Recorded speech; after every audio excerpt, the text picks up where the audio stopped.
Hola queridos amigos de Convergente, nos encontramos el día de hoy en la oficina del doctor Byron López Castillo, penalista reconocido, editorialista de Diario Expreso, profesor universitario. Byron, qué gusto poder venir a tu oficina para poder comentar un tema que realmente es preocupante y es el tema de la falta de respeto a la autoridad. ¿Qué está pasando con la autoridad? Para lo cual le voy a pedir a mis amigos que vean los dos cortos que a continuación se proyectan.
Mi querido Byron, vistas las imágenes, ¿tú qué piensas? Esto de ver a la policía a caballo, la policía montada, siendo agredida por botellazos el 31 de diciembre, el 1 de enero, y ahora en Carnaval recientemente, delante de un camión de la policía, siendo atacado un vehículo y luego una camioneta de la Comisión de Tránsito ecuatoriana le levantan los limpiaparabrisas y le ponen carioca en el parabrisas. ¿Qué pasa con la autoridad? Gracias por esta entrevista tan gentil de tu parte. Siempre es interesante abordar temas que deban conducir a una solución, por lo menos momentánea. El país atraviesa por momentos muy graves, difíciles, que no pueden solucionárselo en poco tiempo. Pero es necesario que haya un análisis del por qué. Y eso es lo que lamentablemente en el Ecuador no hay. Nadie se atreve a buscar el por qué. Siempre nos quedamos en el qué, pero no llegamos al cómo. Siempre tengo yo ese eslogan. Y es una realidad vivida. Esta falta de respeto a la autoridad, que la hemos visto en los videos que he presentado, son consecuencia de una descomposición social que hay en el país. Y tenemos necesidad de destacarla y de divulgarla, porque nada sacamos con ocultarla, porque pasamos a ser cómplices o encubridores de estos problemas. Hay una pérdida de valores éticos en el Ecuador, es evidente. No hay falta de respeto en el hogar, no hay falta de respeto del estudiante para con el profesor. Se dictan leyes en las cuales se ordena que si el padre regaña a su hijo, el hijo puede acusarlo de haber tenido contra él delito de odio, exagerando la nota. El profesor que se atreve a corregir a un estudiante tiene inmediatamente la oposición del propio padre, que le va a reclamar que por qué lo trata así cuando él no lo puede siquiera componer en su casa. Esta es una realidad vivida que la sentimos todos los días. Entonces está creciendo la juventud y el pueblo en un ambiente totalmente ajeno a una realidad ética. Esto que acabamos de ver, ¿qué significa? Que no se respeta a nadie. Antes lo hicieron, manera que se lo respetaba, ahora no. Se le ofende, se le insulta, se le escupe, etcétera, etcétera. Lo que vimos en octubre del año pasado no puede ser más evidente de esta descomposición. Policías retenidos, secuestrados, y después decían que no. Edificios asaltados, incendiados, con propósitos deliberadamente preconcebidos. ¿Eso qué demuestra? Una descomposición. ¿Quién arregla este problema? Es la pregunta que personalmente me la formulo y que no tengo la respuesta inmediata. ¿Qué hay que hacer? Esto demandaría una etapa un poco larga. No es cuestión de 8 días, de 15 días. Con las elecciones del 21 se arreglan. No. Esto demanda una estructura de aquí a 15, 20 años. Una nueva generación o nuevas generaciones que entiendan que no deben actuar en esta forma. Pero el problema es quién pone la pica en Flandes. Y esa es la pregunta que siempre me hago. Podemos opinar aquí los dos y un grupo considerado de distinguidos ciudadanos, pero no llegamos a una conclusión concreta. No hay en el país un movimiento político o social vertebrado. No hay un dirigente político, social o de la capacidad que sea, con una orientación claramente definida como para pensar en estas cosas. Las discusiones que hay, y permíteme que me alargue en la respuesta, las discusiones que hay son sobre asuntos baladíes. Se quiere contrarrestar, por ejemplo, la delincuencia, cambiando el nombre de preso por persona privada de libertad. Se quiere combatir la delincuencia en el momento en que se prohíbe que al victimario se le tome una foto para que el pueblo lo conozca. Y en cambio se le toma la foto a la víctima con las consecuencias que eso arrastra para su familia. Y vemos todos los días en radio y televisión escenas que espeluznan. Las madres llorando ante el cadáver del hijo, la hija golpeada, ofendida, esas sí le sacan entera, toda, y el autor tapado la cara para que nadie lo conozca. Entonces estos no son derechos humanos, son tergiversación de los derechos a los que tenemos todos los seres humanos. Entonces por ahí habría que empezar. La autoridad se gana, el respeto se gana. No viene con el nombramiento, por así decirlo. Pero no es menos cierto que también ante la ola de corrupción que hemos vivido en los últimos 12 años, porque seamos claros, todavía persiste en algunas de las instituciones del Estado, ¿no te parece que también esto de nos hemos topado con batidas entre comillas con autoridad de tránsito a lo largo y ancho del país, en los cuales buscan la quinta pata al gato para poder ver si sacan una tajada? Hemos visto también en redes sociales videos en los cuales un oficial está contando dinero y dice: esta es mi plata, tengo un bus, una hacienda, etcétera, etcétera, y el sueldo no le alcanza. Y entonces, ¿qué pasa con la Contraloría? ¿Qué pasa con los organismos de control? Tu pregunta es interesante y tu inquietud es justa, pero voy a analizar desde el otro lado.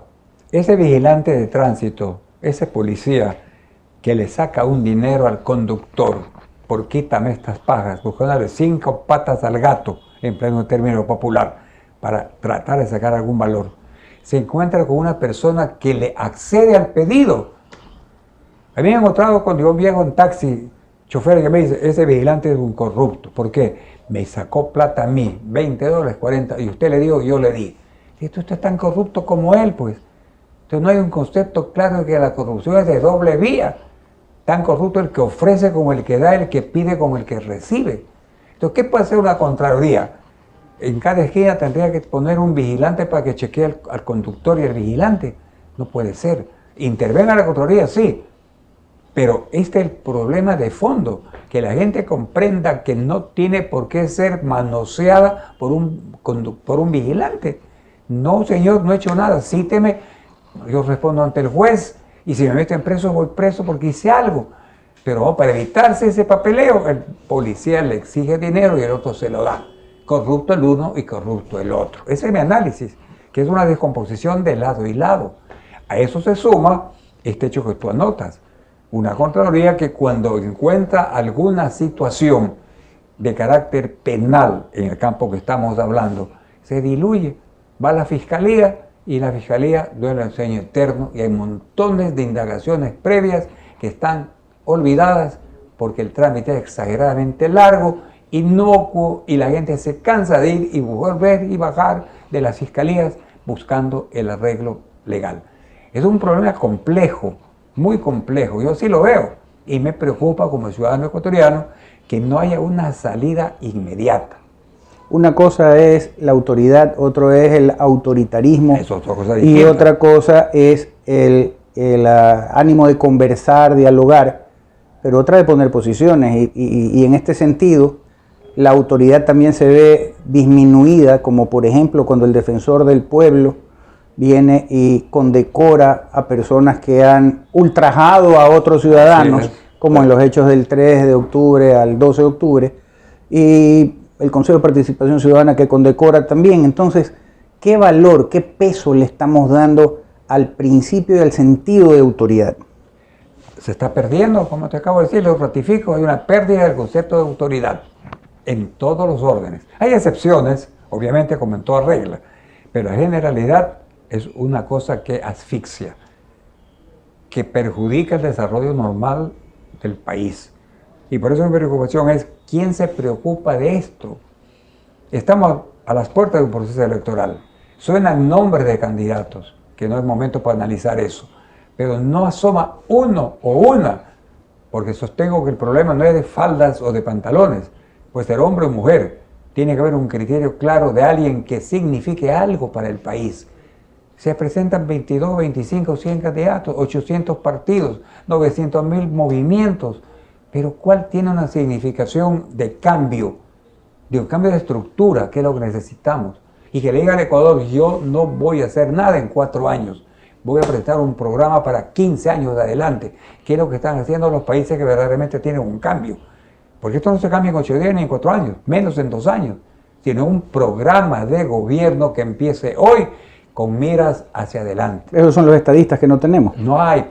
Una vez me dijo un quiteño, cuando yo le dije en el Ecuador no hay estadistas, y él me dijo, ¿cómo que no hay estadistas? Hay 2. Le dije, ¿cuáles? El que hizo el estadio Atahualpa y el que hizo el estadio Alberto Spencer. Quiero pensar que fue la sal quiteña y no producto de la ignorancia. El terreno de la broma. Claro. Pero no hay estadistas en este país, es la verdad. Hay que decirlo públicamente. Tengo una idea que no le tengo miedo a nada ni a nadie. Aquí no hay estadistas, no hay políticos de verdad, no hay partidos de verdad, no hay movimientos de verdad. Todos los politólogos que analizan este tema dicen, casi en su totalidad, que para que haya un verdadero partido político o un movimiento político de gran envergadura, tiene que haber un partido de raigambre nacional, con líderes nacionales y con programas concretos a mediano, corto y largo plazo. Ahí es cuando se encuentra un partido en el que la gente va saliendo, porque ahora que tenemos un candidato que gana, pierde, se lanza, pierde, se va a su casa, y nadie lo sigue. En los partidos organizados se pierde la elección, pero hay uno que le sigue, y le sigue, y le sigue. Eso es lo que aquí no tenemos, y tenemos que pensar que hay que necesitar hacer algo para que esto suceda aquí. La atomización de los partidos y movimientos políticos, nacionales y regionales, sobre todo regionales, han hecho del proceso electoral básicamente un negociado, por no decir un negocio, un negociado que anula también la majestad del puesto al que se ostenta, y peor aún cuando hemos salido del extremo del autoritarismo y pareciera que hemos pasado casi al liberalismo de dejar pasar. La proliferación obedece a un aspecto fundamental. En el momento que le empezaron a dar dinero a los movimientos o partidos que se inscribían para ser con candidatos propios, en ese momento se dañó más la democracia. Porque cada cual aspira a manejar una suma de dinero que nunca le rinde cuenta a nadie. Y cuando lo rinden es muy tarde. Entonces hay una corrupción empezando desde ahí. Ahora mismo usted ve cómo hay una pelea ya no sorda, clara, en el Consejo Nacional Electoral. 2 vocales, Verdesoto y Pita, que están permanentemente denunciando una serie de irregularidades y no pasa nada. Hablan todos los días con casos concretos, denuncias positivas. Tienen asesores que están presos ahora y que fueron asesores de la presidencia del Consejo Nacional Electoral y que están presos ahora por corruptos y no pasa nada. ¿Qué es lo que sucede? Es una pregunta inquietante. El pueblo también dice, bueno, ¿y qué pasa? ¿Qué puedo hacer yo como pueblo? Siempre es necesario un conductor, de un líder, de un movimiento, ¿no es cierto? Para que el pueblo sepa por dónde camina. El pueblo solito no puede ir por ningún lado. Necesita un conductor, por eso son los líderes políticos, que aquí no hay. ¿Tú crees que le salió de chiripazo, como dicen vulgarmente en la calle, o es profesamente se legisló en favor del delito y del delincuente y en contra de la sociedad? Porque no puede ser que resulte que cuando viene un policía, detiene a un ladrón en flagrancia, no puede utilizar el arma, tiene que esperar, o tenía por lo menos que esperar a que primero dispare el ladrón para él poder defenderse. ¿No es parte de esta especie de mermarle la autoridad al policía? Y al fin y al cabo es un ser humano, ¿no? Cuando empecé la conversación te decía a ti que aquí hay una tergiversación de conceptos, una tergiversación de principios. Los derechos humanos son derechos humanos para todos. No es condiscatoria para el blanco, el negro, el azul, el verde. Derechos humanos para hombre y mujer. El color no importa de la piel, tendencia religiosa no importa, tendencia política no interesa, sexo no importa. Derechos humanos. Pero aquí se juega con esto. Octubre fue un síntoma evidente de este concepto. Y se prestan para esto organismos internacionales, como el Consejo, la Comisión Interamericana de Derechos Humanos, que emitió un dictamen tocante a los casos de octubre, sesgado, como ha sido calificado muy bien por quienes analizan el problema profundamente. Sesgado. Tenía que haber un policía que diga, perdone señor, voy a disparar, ábrase un ratito que voy a disparar, pero a él sí le disparaban, ya se lo retuvieron y lo secuestraron. Entonces, ¿cuál es el derecho humano de otro y cuál es el del otro? Es una cosa que tiene que analizarse. Producto de eso es esto que estamos viviendo, no se respeta nada ni a nadie. Cuando la idea de poder, nosotros que somos ya bastante maduritos, teníamos la idea de autoridad y poder que nos daban nuestros padres, nuestros abuelos, que se respetaban las normas en la casa, ahora resulta que no hay respeto, ni siquiera la majestad, en el buen sentido de la palabra, de las autoridades que nos gobiernan. Se dice por ahí que este es un gobierno de ministros. La figura del presidente es casi ausente, a no ser por el tema de que sale los días lunes, ya no a una sabatina, sino a dar un pequeño informe de sus actividades como presidente de la República. Mayor exposición tiene el vicepresidente de la República, quien también se ha visto de alguna manera, digamos que deteriorado en su imagen por el representante de la CONAIE, en que dice que él es el segundo mandatario. Entonces, esto realmente pareciera cantinflesco, pero es lamentable. Y volvemos al mismo tema. ¿Qué pasa con la autoridad? Esa es la pregunta. Esa es la pregunta. Un presidente de la República es presidente de la República. Un vicepresidente también tiene funciones. El vicepresidente del Ecuador no tiene funciones en la Constitución. Se las da el presidente. Usted va a hacer esto, esto, esto. Yo he sostenido que así no hay necesidad de que exista un vicepresidente, sino que haya un congreso de mi tesis personal, y la planteo públicamente, que en vez de ser unicameral o una asamblea, sea bicameral como antes, diputados y senadores. Y el presidente del Senado que asuma la presidencia de la República en su calidad de presidente del Congreso, cuando falta el presidente de la República. Eso como era antes. Pero ahora hay un presidente que no tiene funciones. Asume la presidencia por decreto de elección. Las funciones estratégicas son suyas. El caso de Glass. La señorita que está ahora enjuiciada, que fue vicepresidenta, también Lenín Moreno le dio ciertas atribuciones en ese momento. Termina eso y ¿qué hace? No puede ser así manejado un país. Todas estas cosas tienen que ser analizadas estructuralmente. Y eso demanda tiempo. Yo creo que necesitamos una reforma constitucional a fondo. Los constitucionalistas plantean la urgencia de una reforma constitucional a fondo. No con articulito por acá y articulito por acá, poner 3 frases en quicho que nadie sabe qué significan y sin embargo hacen lo contrario de lo que esas frases significan por novelería. Esclarecer qué es el plurinacionalismo. ¿Somos plurinacionalistas? Creo que no. Concepto claro que es nación, que nos hemos perdido en la Constitución. ¿Qué es el Estado? ¿Qué es la nación? Eso tiene que aclararse constitucionalmente. ¿Somos pluriculturales? Creo que sí, pero plurinacionales no.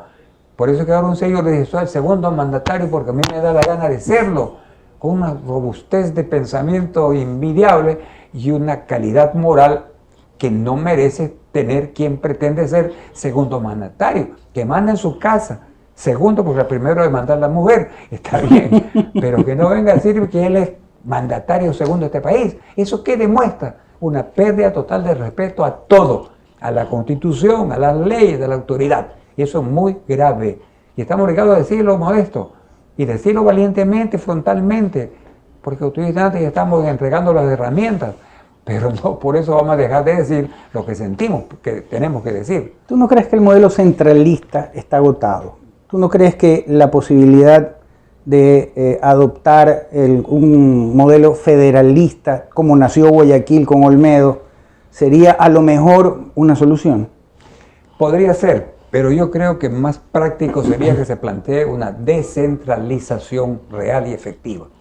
Si tú empleas federalismo va a tener mucha oposición, porque eso demandará congresos en la provincia de Tungurahua, de la SUAY, de Cañada, de todas las provincias, si quiere ser federal, como es un país federal. ¿Y eso de dónde va a salir? En cambio, una descentralización, un reparto equitativo de las rentas, lo que produce acá, que se quede, pero también que nos lleven todo.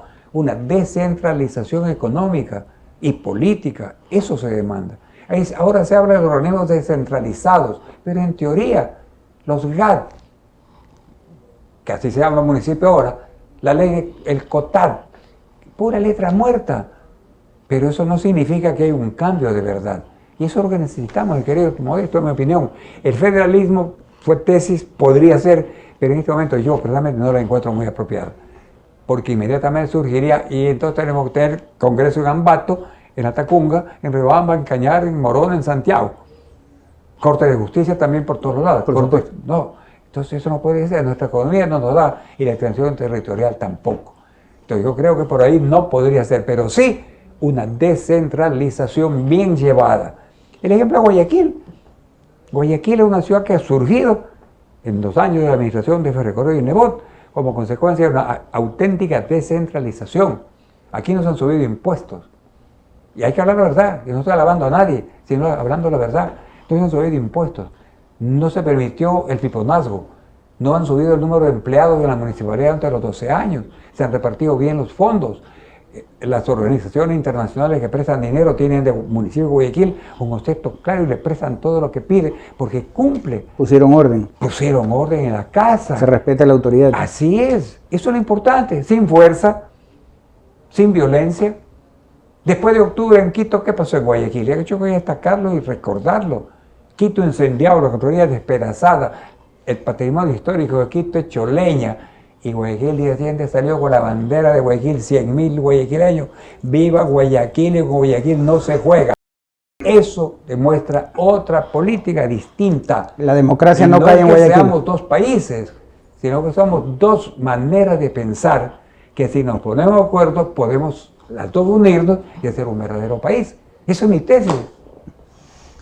Volviendo al tema de la autoridad.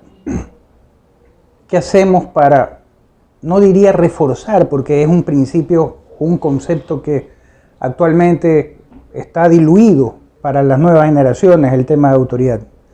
Y pareciera ser que aquello de la autoridad le suena a ellos autoritarismo, porque esto de que los chicos a los 12 años pueden elegir sobre su vida sexual, a los 16 pueden elegir sobre qué presidente van a votar y recién son responsables de los delitos a los 18, lo cual no tiene ni pies ni cabeza.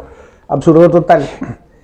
Sin embargo, ¿cómo hacemos para retomar los principios? Este principio que es el que hace que la sociedad funcione y por eso estamos como estamos. ¿Cómo hacemos? ¿A quién le tocamos la puerta? ¿Qué es lo que deben de hacer los asambleístas? ¿Qué es lo que se debe reformar? ¿O qué es lo que se debe transformar? Eso demanda un programa de trabajo de largo plazo. Punto 1, educación. Yo siempre digo, el hogar educa, la escuela y el colegio instruyen. En la cuna se educa un niño y empieza a formarse con una educación que luego le permite instruirse en la escuela y en el colegio. Pero si no tiene educación en su hogar por A o B motivos, hogar desorganizado, que el papá trabaja de mañana, trabaja de noche, todo el día, no le ve al padre, sino un momentito, pierde la autoridad, el muchacho no tiene con quién conversar, ni a quién entregarle sus preocupaciones. ¿A dónde va? A la esquina. Y el de la esquina le enseña al revés las cosas. Fuma, marihuana, cocaína, cómprate un real, roba. Y el muchacho cree que eso es lo normal. Y como no tiene un padre que lo oriente inmediatamente, empieza el desbarajuste social en este sentido. Primero, educación. Educación y educación. Esa es mi tesis. Aquí acabo de ver un plan Ser Bachiller que ha sido un fracaso como consecuencia de una mala educación secundaria. Y eso hay que decirlo, con la excepción de toda regla. Claro. Pero planes de enseñanza que no te orientan la educación de un joven. No te orientan. Con esto de Google se salvan los problemas. Yo preguntaba a mi papá, ¿quién descubrió América? Me decía Colón. ¿Qué pasó el 9 de octubre? La independencia de Guayaquil. Ahora el hijo le pregunta al papá, la mía, pregúntale al padre, pregúntale a Google. Sí. Entonces el padre está totalmente desconectado hasta del conocimiento de muchas cosas, porque ya sabe que Google le contesta todo. Entonces una desconexión, ¿sí o no? Es verdad. Y estas cosas hay que plantearlas y decirlas y buscar soluciones. Que nombren ministros de educación a verdaderos educadores. Porque ahora cualquier hijo vecino candidato a la presidencia de ministros ni hablar, con las excepciones que toda regla tiene. Pero llegan las carteras de educación, de salubridad, de estas cosas, gente que no conoce el tema.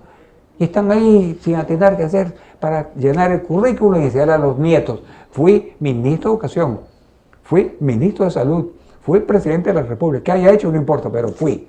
Esa es la realidad, mi querido maestro. ¿Estoy equivocado o no? Pero por supuesto.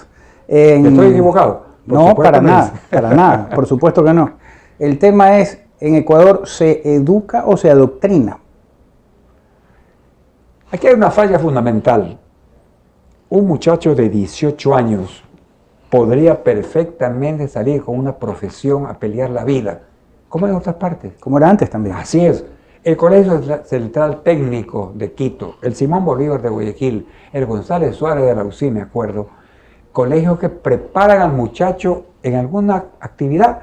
Ahora, computación podría ser ahora, el internet, antes era carpintería, sastrería, metalmecánica, automotriz, hay tantas cosas con tanto avance tecnológico que el muchacho no tiene por qué pensar en querer llegar a la universidad exclusivamente. Salir a los 18 años con una carrera que le permita defenderse. Eso es lo que necesitamos ahora, un programa de gobierno de educación que vuelva a plantear la creación o el aumento de colegios técnicos, de bachillerato, pero técnicos, que sale el muchacho con un título de algo, a pelear la vida, a defenderse a los 18 años. Eso es bueno. Ahora salen los estudiantes de secundaria con ser bachiller, no sabe dónde ir. Y mañana sale el doctor, médico, ingeniero con un título bajo el brazo y sabe qué hacer. Entonces son las inquietudes que tiene la juventud y por eso se está produciendo todo esto. Porque él se siente ni estudia ni trabaja. Como dicen en otra parte del mundo, está pasando aquí. El joven ahora ni estudia ni trabaja. ¿Qué hace?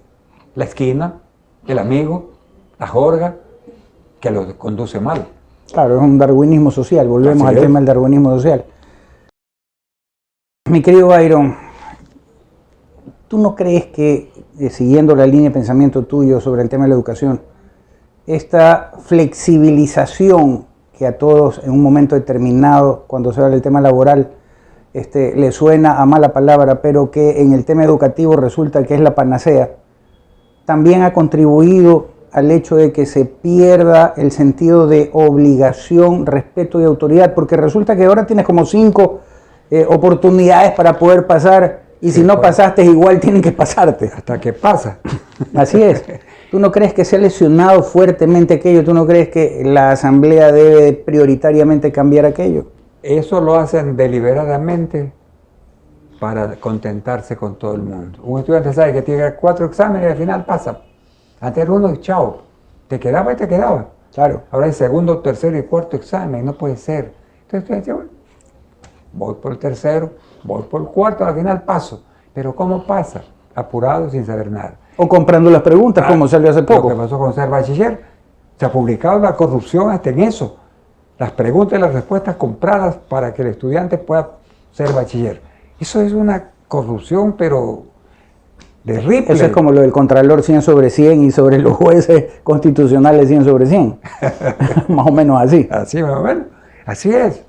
Entonces, una descomposición social que tenemos que rescatar los valores. Nada sacamos con hacer lo que queremos hacer si no rescatamos valores. No se enseña cívica, no se enseña moral, no se enseña ética, no se enseña nada en los colegios. Cuando era estudiante, cuando era muchacho, yo tenía 8 años, me leía a mi mamá el manual de Carreño, que hasta ahora no saben qué es eso. Era un libro chiquito de instrucciones que la madre o la abuela lo leía a uno. Cómo portarse en una visita, cómo saludar a los viejos, cómo portarte en la mesa cuando le invitan, respetar al viejo, saludarlo, etc. Modales de conducta. Por eso era que un viejo abuelo o padre que lo miraba a uno mal, no necesitaba lastigarlo, pues. La mirada de él, ¿qué hice? Eran las miradas eso asesinas. era imposición Claro. de autoridad. Ahora no. no hay modelo de autoridad, No hay. es lamentable. En ningún sector. En ningún sector, como tú bien lo manifiestas. Definitivamente tenemos que reflexionar, sobre todo ahora que estamos a puertas de una nueva elección, y ver cuál es el modelo que queremos más allá de la persona por la que queremos votar. Esto es, Exacto. ¿qué modelo es el que necesitamos y cuál de los candidatos es el que se apega más a ese modelo? Si queremos seguir en el modelo de espiral hacia la nada, por decirlo de alguna manera, la anarquía, pues bien, es resolución del pueblo, luego no se queje. Pero si queremos recuperar la majestad de ser una nación unida, próspera, debemos de replantearnos las cosas sobre el tema de lo que son el respeto a la norma, en resumidas cuentas, el respeto a la autoridad. Y eso es lo que toca programas como el tuyo. Los medios de comunicación, escritos, hablados, televisados, el programa tuyo tan interesante, algo deja. Si esto fuera la gota de agua, permanentemente la gente va tomando opinión de cómo hay que ser. Y eso debería ser un movimiento de los medios de comunicación, todos. Unámonos para orientar al país así, no políticamente, no a favor de un candidato, sino planteando soluciones al problema agrario, económico, social, político, etcétera, etcétera, para que quien acoja o recoja esas inquietudes pueda lanzar un programa que permita al pueblo saber, este puede ser. Si no estamos a la aventura de Dios, un candidato que ha ido a la campaña presidencial, cuando llegue a la presidencia, impondré la pena que se corten las manos los pícaros. Ahora está preso y no se ha cortado ni una uña. Entonces, ¿por qué mientan tanto?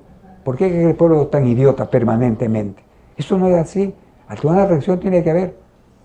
Así pienso yo. ¿Tú no crees que en el fondo o en el trasfondo de estos movimientos populistas lo que quieren es tener poblaciones pauperizadas para de alguna manera pseudo esclavizarlos, y esto es o estás conmigo y comes o no estás conmigo y mira quién te da de comer? Un poco lo que está pasando en Venezuela, más evidente no puede ser, ¿no? Tú tocas un tema puntual. A estos gobiernos les interesan más pobres. Mentira que luchan por los pobres. Luchan para que hayan más pobres. Y esto hay que hacerle saber al pueblo. Lucha por los pobres. Y ellos millonarios. Ahí están las cuentas bancarias, toda la gente que robaron de estos países. Y el pueblo está muerto de hambre. Pero ellos quieren más pobreza para sobre esa base desmantarse más fortuna personal. Esa es una realidad vivida. Y los pueblos sí se están dando cuenta. Porque están apareciendo cuentas corrientes de hermanos y parientes de todos los sectores, de estos llamados socialistas revolucionarios, que no son nada, en donde se ve la uña larga, plata sacada fuera del país, a los países, ¿cómo es que llaman? A los paraísos fiscales. Los paraísos fiscales, y el pueblo muriéndose de hambre. El pueblo saliendo por millones a buscar en las calles de otros países la ubicación y el pan. No puede ser. Eso demanda una profunda versación de la gente, que comprenda que esto no es así. Quieren luchar por los pobres, ¿cómo? No haciéndose ricos para que haya más pobres. Así es, lo que tú dijiste antes, la verdad, son los pobres el motivo del ataque de esta gente a los sectores que quieren salir de la pobreza. Aquí no permiten un empresario que piense dos veces en salir de la situación económica del país, porque le atacan porque tiene plata. No es que tenga plata, sino que el hombre que emprende, el hombre que lucha, el hombre que se sacrifica diariamente, sube pues. Estos no, quieren tener un pueblo con dádiva, con bonos, con cosas para tenerle amortiguado. ¿Cuál sería tu mensaje final dentro del programa para ver cómo nos enrumbamos, por lo menos vemos la luz al final del túnel, referente al tema de recuperar valores, recuperar el principio de autoridad, recuperar el principio de lo que son las obligaciones que nacen desde el mismo hogar en cuanto al respeto al padre, el respeto a la autoridad primaria que es el padre y los abuelos? Ese mensaje podría ser o muy sencillo o muy complejo, pero podría ser: es indispensable que el pueblo comprenda que está siendo vilmente engañado, que no se deje llevar por pájaros pintados ni por encantadores de serpientes, que el pueblo comprenda que no es con la lengua como se solucionan los problemas. Y aquí en el Ecuador tenemos una lengua viperinas, ponle tú, que con eso creen arreglar todo. El pueblo tiene que exigir a sus candidatos primero y luego a sus gobernantes después que le ofrezcan algo concreto, viable. Y eso no es difícil si se piensa en sentido de hacer país. Porque es muy fácil decir, yo voy a hacer 500.000 casas, el otro dice, yo hago 1.000.000, el otro 1.500.000, el otro dice, no pude, disculpe. Cero. Este es mi plan de gobierno. Yo no tengo tiempo aquí, pero otro día conversaremos. Una experiencia vivida por mí personalmente en Costa Rica, que es un país que lo reconozco junto con Chile y Uruguay como los países mejores de Sudamérica. Otro día, si tú deseas, podemos conversar. Podemos decirlo en pastilla. Una pastilla. Claro.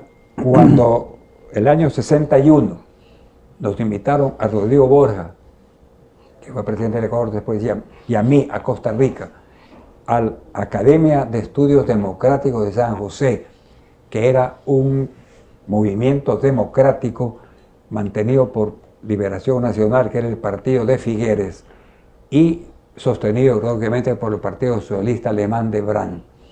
Fuimos allá, los dos del Ecuador, y nos encontramos con un grupo de más de 40 muchachos, jóvenes, en el año 61, y era joven, ¿no? De más de 120 muchachos de toda América, todos con orientación democrática. Y me acuerdo que ahí, compañero nuestro fue Luis Alberto Monge, compañero de aula, de discusión con él, una cosa interesante. Tuvimos profesores extraordinarios, Víctor Ayde de la Torre, Juan Bosch, Figueres, Alfredo Pareja Díaz Canseco era el subdirector del instituto, el ecuatoriano. Y entonces Monge fue nuestro compañero. Pasaron los años y de repente Liberación Nacional lo lanza de candidato a Monge a la presidencia de la República. Y nos invitó a la asamblea del Partido de Liberación Nacional, a Borja y a mí, para que vayamos a ver cómo era el proceso electoral interno. Entonces el candidato era él, de ese partido. 2 días en Heredia, era la ciudad que estuvimos, tuve el candidato. Ese partido yo no puedo. Y el candidato dijo, pero no voy a aceptar. Simplemente porque yo no tengo que ofrecer. El país está económicamente mal. Nos están dejando países económicamente quebrados. El que se va ha hecho locuras. ¿Yo qué puedo ofrecer? Ni una campana de iglesia, ni una carretera, ni una escuela. ¿Qué ofrezco? Por lo tanto, no quiero ser. Le dijeron 24 horas para que recapacite. Volvimos al día siguiente, la misma historia, y aceptó. Con una condición, que yo no voy a ofrecer nada. Voy a pedir que me ayuden para hacer algo. Si es algo capaz, ayúdenme. Quieren que gane, gano, pero ayúdenme ustedes, solo no puedo. Y así hizo la campaña, y gana. La honestidad. Y cuando gana, se encuentra con la deuda que tenía con el Fondo Monetario Internacional, estos organismos internacionales, muy fuerte, y entonces cerró. Ah, y una cosa interesante, en plena campaña electoral presentó a su gabinete, y dijo, de llegar a la presidencia, como le digo a usted, este va a ser mi gabinete. Tú para tal, tú para tal, tú para dar cada cartera. O pónganse en este momento qué encuentran de malo en ellos para ver si lo cambio o no. ¿Eso qué te demuestra? Es honestidad, transparencia. Honestidad, pues. Transparencia. Y la gente dice, sí, está bien, está bien, está bien. Llega al poder, se encuentra con la deuda inmensa y le comunica al Fondo Monetario y a los organismos que quería tener una conversación con ellos. Creyeron que le iba a plantear pago. Fue con todo el gabinete. Señores, vengo aquí a decirles que no tengo plata. Y vengo a pedirle un favor. Denme más, porque yo sí me comprometo a pagar con este plan. Me prestan plata, pagaré. Si no, no puedo. Pero además de usted, le prestaron. Y después pagó. Es un país modelo. Es un tema de valores. Claro, modelo. Entonces, también Uruguay, ve Uruguay lo que pasa en este momento. Claro. 15 años a la izquierda. Y el señor Tavares, le entrega la banda a la calle. Tú, mi señor, derecha a izquierda, izquierda a derecha. Y no ha pasado nada. Ganó con una mínima diferencia, no hubo escándalo, no hubo fraude. Son países con una cultura democrática que debemos aprender. Y eso deben ver los partidos políticos aquí. Y eso deben ver los líderes políticos nuestros. No el discurso barato, que sí, que casas, que carretera, ¿para qué? Carretera, está bien la carretera, ¿cuánto cuesta? El triple. Edificios por aquí y por acá, lindos, ¿cuánto cuesta? El cuádruple y mal hecho. Exactamente. Entonces no, pues, no se puede llegar al país así, pues. Ese es mi sueño. Y cualquier rato entrego las herramientas, pero voy soñando así. esperemos llegar al cielo y esperemos ver nuestro sueño hecho realidad desde el cielo. Ojalá, hermano, ojalá. Muchas gracias por tu Gracias visita. a ti, Byron, Interesante. por tus expresiones. Nunca se deja aprender contigo, queridos amigos. Agradecerle al doctor Byron López Castillo por sus expresiones y nos ha dejado muchas cosas sobre las cuales pensar sobre el tapete. Una vez más, agradeciéndoles por su atención.